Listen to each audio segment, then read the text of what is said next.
Hi guys. So, 'Nandu's world' issue అనమాట. ఇది నడుస్తూనే ఉంది. బట్ ఈ వీడియో మన ఛానల్‌లో లాస్ట్ వీడియో అనమాట. ఈ ఇష్యూ గురించి. ఎందుకు లాస్ట్ వీడియో అని చెప్తున్నానో కూడా నేను మీకు చెప్తాను. అండ్ ఈ లాస్ట్ వీడియోలో ఏం ఉండబోతుందో కూడా నేను మీకు చెప్తాననమాట. ఫస్ట్ లాస్ట్ వీడియో అని ఎందుకు అంటున్నానంటే, ఒక వీడియోలో మనం అసలు కాంట్రోవర్సీ ఏంటి, మనం తీసుకోవాల్సిన జాగ్రత్తలేంటి, దాని గురించి మాట్లాడాం. సెకండ్ వీడియోలో వచ్చేసి victim side of the story with proofs. మీరేదైతే కొంతమంది అడిగారో దాన్నైతే మనం ఎన్‌క్లోజ్ చేసాము. ఇప్పుడొచ్చేసి థర్డ్ వీడియో అనమాట. 'నందూస్ వరల్డ్' ఛానల్‌లో వాళ్ళ సైడ్ ఆఫ్ ద స్టోరీ వాళ్ళ లాయర్ గారొచ్చి అయితే ఎక్స్‌ప్లెయిన్ చేశారు కాబట్టి, victims side of the story కూడా ఒకటుంటది కదా! Victims side of the story ఏంటి అన్నది victims side of the lawyer ఎవరైతే ఉన్నారో ఆయన ఎక్స్‌ప్లెయిన్ చేశారనమాట. ఆ లాయర్ గారు ఏం మాట్లాడారో నేనైతే మీకు వినిపిస్తాను. సో, విన్న తర్వాత ఎవరు కరెక్ట్, ఎవరు రాంగ్ అనేది మీరే డిసైడ్ అవ్వండి. End of the day as an influencer మనం జరిగిన సిట్యుయేషను, దాంట్లో మనం నేర్చుకోవాల్సింది ఎవరి సైడ్ ఏముంది, ఏం పాయింట్స్ ఉందన్న మాత్రమే మనం మాట్లాడతాము. సో, మీకు అంత ఫ్యాక్ట్స్ పెట్టిన తర్వాత మళ్ళీ దీని గురించి మాట్లాడాల్సిన అవసరం లేదు.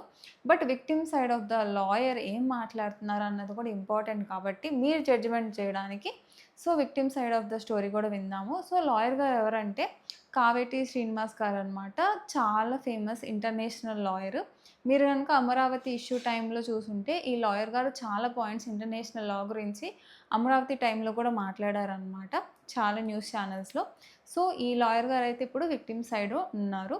అండ్ ఏం మాట్లాడారో లాయర్ గారు చూద్దాము. నాకేదన్నా ఇవ్వాలి ఇన్‌పుట్ ఈ పాయింట్ మీద అనిపిస్తే, నేనక్కడ పాజ్ చేసి మీకైతే నాకు తెలిసిన కొంత నాలెడ్జ్ మీతో షేర్ చేసుకుంటాను. సో, వీడియో లాస్ట్ దాకా చూడండి. బికాజ్ మీరు డిసైడ్ చేయాలి ఎవరు కరెక్ట్, ఎవరు రాంగ్ అనేది. అండ్ ఇదే మన ఛానల్‌లో లాస్ట్ వీడియో అనమాట. సో, నేనైతే ప్లే చేస్తున్నాను. ఇది నందూస్ అంటే వీసా స్కామ్ కాంట్రవర్సీ గురించి ఒక చిన్న క్లారిఫికేషను. ఇప్పటివరకు చాలా మంది విక్టిమ్స్ మాకు కాంటాక్ట్ చేశారు and we are getting all the evidences from them. ఇప్పుడు ఎవరో ఒక హైకోర్టు లాయర్తోని నందు వాళ్ళ ఫ్యామిలీ కానీ నందు గారు లాయరు ఒక వీడియో రిలీజ్ చేశారు. ఏమనంటే యూకేలో కంపెనీలు రిజిస్టర్ అయ్యి యూకేలో ట్రాన్సాక్షన్ అయితే హస్బెండ్ దాంట్లో డబ్బులు వేస్తే ఇక్కడ ఇండియాలో కేసులు ఎలా పెడతారు లిమిటెడ్ కంపెనీస్ అని. ఇప్పుడు వన్ మస్ట్ అండర్స్టాండ్ అండి, ఇప్పుడు మీరు యూకే సిటిజన్స్ అయ్యి యూకేలో మీరు కంపెనీస్ రిజిస్టర్ చేసి మీరు సర్టిఫికెట్ ఆఫ్ స్పాన్సర్షిప్కు ఫస్ట్ ఆఫ్ ఆల్ మీరు డబ్బులు తీసుకోవచ్చా as an employer? Number 1. Number 2, మీరు ఎంప్లాయీస్ అయ్యే ఖర్చులు వాళ్ళు పెట్టుకోవాలి. బోనఫైడ్ ఎంప్లాయ్మెంట్ ఉంటేనే కదా మీరు ఎంప్లాయ్మెంట్ ఇవ్వడానికి వాళ్ళని స్పాన్సర్ చేయడానికి కదా మీరు సర్టిఫికేట్ ఆఫ్ స్పాన్సర్షిప్. ఆ సర్టిఫికేట్ ఆఫ్ స్పాన్సర్షిప్ చేయడానికి మీరు డబ్బులు తీసుకొని యూకే కంపెనీస్ పెట్టి అవి మరి కార్పొరేట్ ఫ్రాడ్ కింద కూడా వస్తుంది కదా ఒకటి. రెండోది, మీరు ఇమిగ్రేషన్ లా ప్రకారం, యూకే ఇమిగ్రేషన్ లా ప్రకారము మీరు యాక్చువల్గా డబ్బులు తీసుకోవచ్చా ఎంప్లాయర్గా? తీసుకోవడానికి లేదు. మరి అది ఇమిగ్రేషన్ ఫ్రాడ్ కూడా కదా. మూడోది, మీరు ఒకవేళ జాబ్ మీరు ఇచ్చే ఉద్దేశం ఉంటే, ఫర్ ఎగ్జాంపుల్ ఇప్పుడు నందు గారు నందూస్ కిచెన్ అని పెట్టారు, అందులో అసిస్టెంట్ కుక్ అని లేకపోతే షెఫ్ అని మీరు జాబులు ఇస్తానని చెప్పి మీరు డబ్బులు తీసుకుంటున్నారు. మరి బోనఫైడ్గా జాబ్ ఇచ్చారా? జాబ్ ఇవ్వట్లేదు. జాబ్ ఇచ్చిన తర్వాత మరి పూర్తి 40 అవర్స్ ఇస్తున్నారా? ఇవ్వట్లేదు. మరి ప్రివేలింగ్ వేజ్ ఇస్తున్నారా? ఇవ్వట్లేదు. ఇవన్నీ కూడా మరి డిపార్ట్మెంట్ ఆఫ్ లేబర్ రైట్స్ వయలేషనే కదా. మరి మీరు డబ్బులు తీసుకున్న తర్వాత మీరు మళ్ళీ ఫోన్లలో రారు, బ్యాంక్ ట్రాన్సాక్షన్లో డబ్బులు తీసుకుంటారు. కొంత డబ్బు యూకేలో తీసుకుంటున్నారు, కొంత డబ్బు ఇండియాలో తీసుకుంటున్నారు. మరి ఇండియాలో డబ్బు తీసుకోవడం మనీ లాండరింగ్ కింద పరిగణిస్తారు కదా. ఇప్పుడు ఆ లాయర్ గారు కంపెనీస్లలో తను డైరెక్టర్గా కూడా లేరు. సో, మనీ లాండరింగ్ ఎప్పుడైతే అప్లై అవుతుందో, సో, ఇండియన్ లా కూడా అట్రాక్ట్ అవుతుంది అనమాట. Because money laundering is not a small thing అనమాట. So, Indian law will apply when there is money laundering. అది ఎలాగో కూడా లాయర్ గారు ఎక్స్ప్లెయిన్ చేస్తారు, వినండి.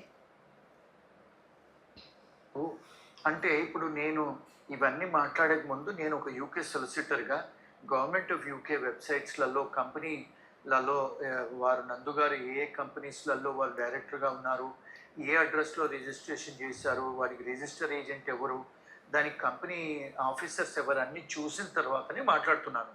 ఇప్పుడు అందులో వన్ మస్ట్ అండర్స్టాండ్, కంపెనీస్ యాక్టివ్గా ఉన్నాయా, కంపెనీస్ ఇన్యాక్టివ్గా ఉన్నాయా, డిజల్యూషన్ అయి ఉన్నాయా. ఇప్పుడు నందూస్ కిచెన్ అనే కంపెనీకి నందు గారు డైరెక్టర్గా ఉన్నారు. ఆ కంపెనీ డిజాల్వ్ అవ్వలేదండి. ఆ కంపెనీ ఇన్యాక్టివ్ స్టేజ్లో ఉంది. ఇన్యాక్టివ్ స్టేజ్ అంటే ఏమిటి లీగల్ లాంగ్వేజ్లో?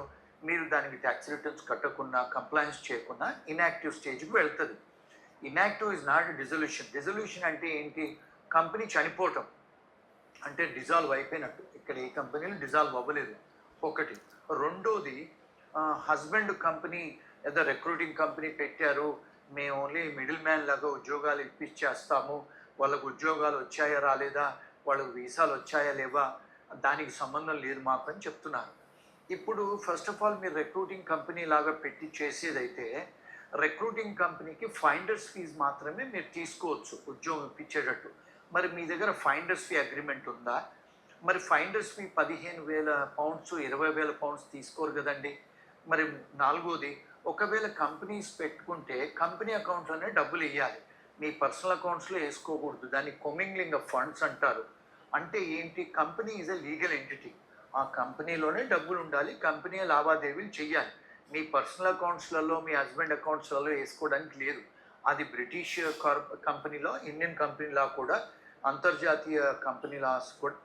సో కంపెనీ అనేది ఒక సపరేట్ ఎంటిటీ అనమాట.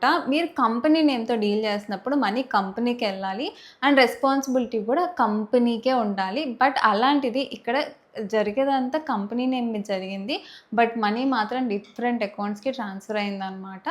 సో ఇప్పుడు వస్తుంది మనీ లాండరింగ్, వినండి. యూకే, యుఎస్ఏ, ఆస్ట్రేలియా అన్ని కంట్రీస్లో కూడా సేమ్ కంపెనీలో you cannot mix the companies funds in your personal accounts. ఇంకొకటి, మీరు డిఫరెంట్ అకౌంట్స్ ఇచ్చి మీరు వేయించుకుంటున్నారు, వేయించుకొని మళ్ళీ ఇండియాలో కూడా వేయించుకుంటున్నారు. దీన్ని మనీ లాండరింగ్ అంటారు. మనీ లాండరింగ్ అంటే ఏంటి?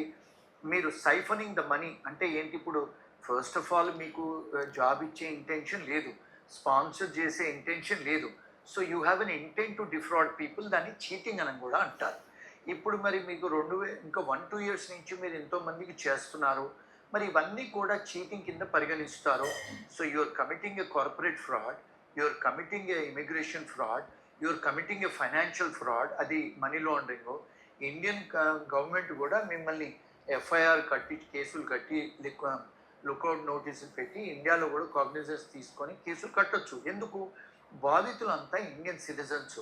మీరు యూకే సిటిజన్ అయినంత మాత్రాన మీరు ఇమ్యూనిటీ లేదు. There is no immunity.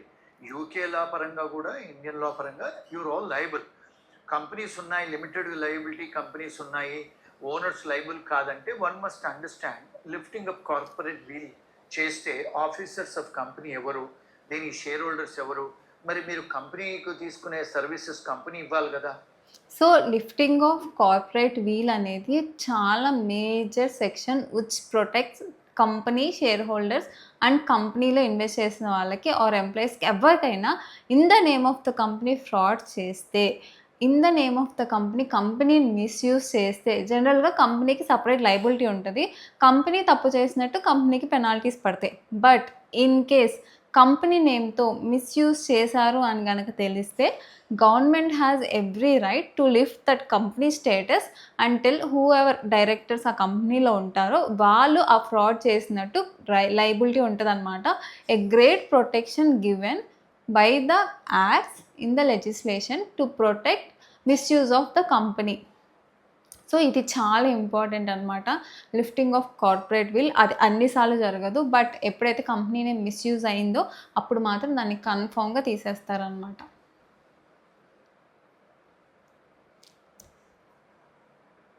మీరెందుకు పర్సనల్ అకౌంట్స్లో డబ్బులు వేయించుకుంటున్నారు?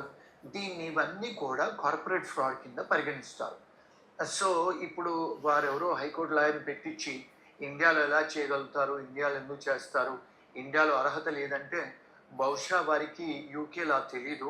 ఎందుకంటే నాకు ఇండియాలో లా కూడా తెలిసే, నేను లా గోల్డ్ మెడలిస్ట్ని, ఇండియాలో కూడా ప్రాక్టీస్ చేస్తాము, ఇండియాలో కూడా ఆఫీసెస్ ఉన్నాయి, యూకేలో కూడా లా చదువుకున్నాను, యూకేలో కూడా సొలిసిటర్గా ప్రాక్టీస్ చేస్తున్నాను, యూకే, ఇంగ్లాండ్ అండ్ వేల్స్లో, ఇంకా వేరే దేశాలలో కూడా మేము ప్రాక్టీస్ చేస్తున్నాము.